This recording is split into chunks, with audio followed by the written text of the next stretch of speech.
kicking back, I could get you knocked off. How I afford a fucking Porsche Panamera at 23. First, hold up, let me cut this shit off. How I afford this Porsche Panamera at 23. You know, it's a $100,000 car. A lot of people think you gotta either get lucky, work hard at a business, or just try hard at life in general. But I ain't doing any of that shit. I just finessed it. But before I tell you how I got it, and let's hop inside, let me tell you why I got it.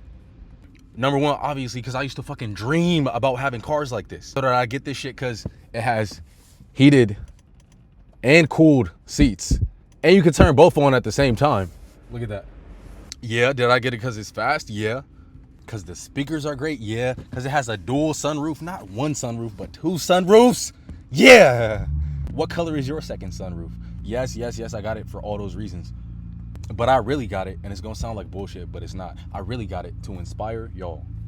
If I even get 10 out of the tens of thousands of people who have seen my content online, if I even get 10 people to get in cars like this or nicer than this with an exact, direct, simple, but not easy, but simple method, then I'll have been able to do the only thing greater in this life than accomplishing my own dreams, and that's helping other people accomplish theirs. All right, enough with the soft shit. Let me talk a little bit about how a Porsche will change your life. So many people act impressed. In fact, I'll throw the clip in. As I was filming this, a nigga drove by. I seen him in the gym before, and he was like, wow, like, he was impressed by the car. He's like, is that your car? It's a nice car, man. I told him it was a rental because I don't want people knowing how I move, but it's not. So yes, if you want to feel like a celebrity for a little bit, if you don't have gray hair and you're pulling up in a car like this, yeah, everybody's interested. And it's not just males, it's women too. Last night we were out at the bar. I was out with the homies.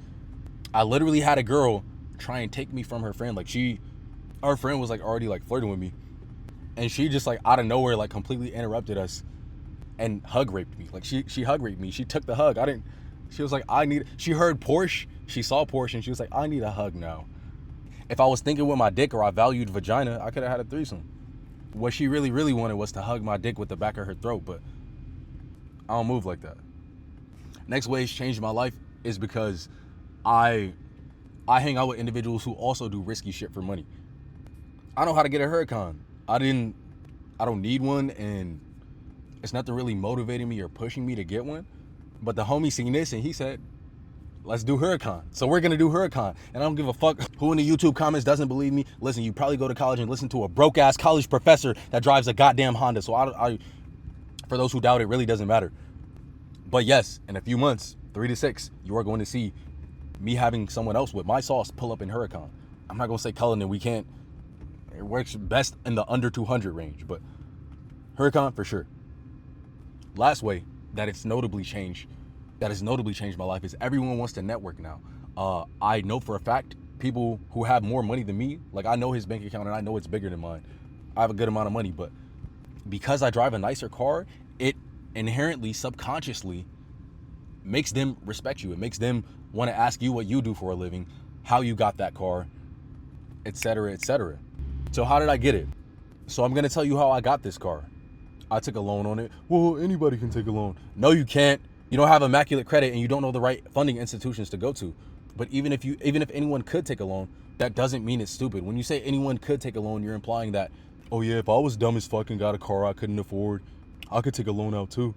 Well, number one, when you know about credit, you know how to play with other people's money and default on other people's money and let them take the risk. So I'm going to tell you, number 3, how I can make none of the payments on this car, keep it for a good while, and then as soon as they repo it and cancel the loan, wipe it off my credit and go get another one. But then I'm going to tell you why it's stupid to do that, and how instead if you choose the right car, it won't just be a dumb, flashy purchase, but an intelligent investment that's going to make you back triple what you pay on your car payment every month. And if it fails, you can just hit the redo button, credit redo button, boop, undo, Control Z on your credit, haha. They don't check if you have an actual job. They don't check if they don't even check if you have a place to live. You could literally be homeless and get away with this method. A homeless dude watching this right now who has the discipline to build his credit up, right, can be in a fucking Porsche. He might be sleeping in a motherfucker, but he can have it in a relatively short period of time. So what did I do? First, I built my credit perfectly. I teach you how to do this in a credit code, top to bottom, and I also cover a lot of aspects to credit. That's on takewealth.thinkific.com, but I'll tell you enough to get started right here, right now. Start with the Discover It secured card and the Capital One secured card. Give them each $200. Yes, you have to give up $400 of your money for 3 to 6 months. After that, they give you your money back. They upgrade both of your cards to a $1,000 limit, and if you call them again, they'll upgrade it to a $3,000 limit. Now you have two $3,000 limit credit cards. You bought something every month on each card so you could make a payment, but you didn't spend more than $5, so it was a low utilization on that payment. And because you have a good, perfect payment history and you never missed a payment because you set up automatic payments, you now have a perfect credit score. Okay, you have credit cards and a great credit score. What the fuck does that have to do with a car? Well, and the whole credit and banking system is a really weird place. Because if you're a bank, just because somebody got two secured credit cards and bought something for $5 every month and paid it off right away, doesn't mean that you should hand them a fucking Porsche, right? And keep in mind, I did a bit more than that, a lot more than that actually. But if you did just that, your situation would be very similar to mine. So that doesn't make sense, but they still do it for two reasons. One, because the average person is so lazy and undisciplined in life and with their fucking credit that you could tell 100 people to do what I just told you to do and 90 of them would fail at it. That's why it's so easy to get like a 750 credit score, because so many other people just can't do the basic fucking baby steps. Reason number two is you've shown yourself to be a bit credit worthy. You've made positive payments even if they were tiny payments. And they don't look at how much you spend every month. They look at how much you were loaned out. If you were to keep your $200 secured limit instead of having two $3,000 limit cards, you would have a lower chance of getting approved for a vehicle like this. Banks, just like social media, just like real life, it's all a fucking popularity contest. If they see that bank lent you a lot of money, they'll want to lend you even more money. So if they see Discover lent you $1,000, Capital One's gonna want to lend you $3,000. Discover sees Capital One lent you $3,000. Now Discover wants to lend you $5,000. You just keep going up and up and up. You're climbing the credit ladder. So because they have this logical fallacy in the credit and banking system, after 6 months to a year of good credit, and really it's closer to 6 months, you can go to a credit union, set up weekly deposits with that credit union, and buy one financial product. It could be a CD, it could be a pledged loan.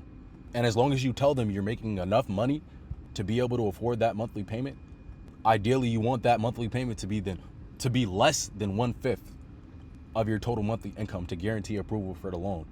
But are they really checking your total monthly income? No. You can choose to lie and tell them you make $10,000 and try and get a bigger car loan for $100,000 and try and get a C8. But that's something I'm not really comfortable doing. But still, this is the power of knowledge. The only thing standing between me and this car and a fucking C8 Corvette, which I think are shitty cars, and I'd rather have this, by the way, but a C8 is faster and more impressive objectively. The only thing standing in between me and that, the only thing in the way, is a few little lies in the bank that I could tell and absolutely get away with it, but I just don't really want to. I'm giving too much sauce. Like and subscribe and comment.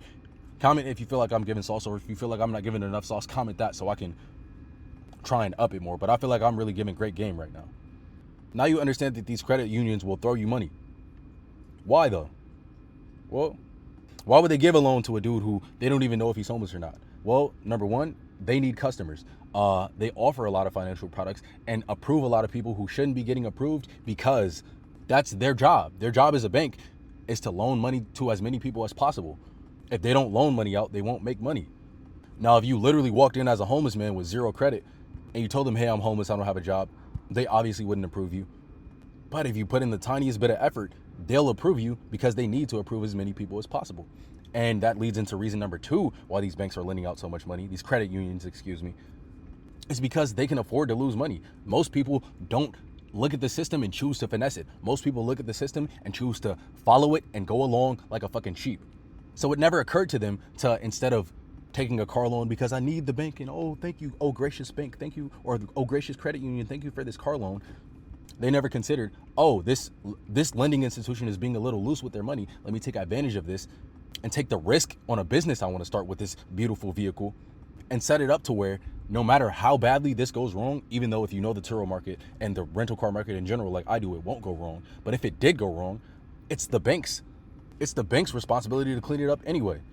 So because nobody thinks like that, everybody just pays the bank. So if you're the one dude who doesn't pay the bank, they're still completely fine. They're still in business. Okay, so now you understand why these credit unions are giving out so much money and how to get it. Now what do you do with it? You don't just buy any car. You don't just buy whatever your dream car is. You buy a car that looks way more expensive than it is.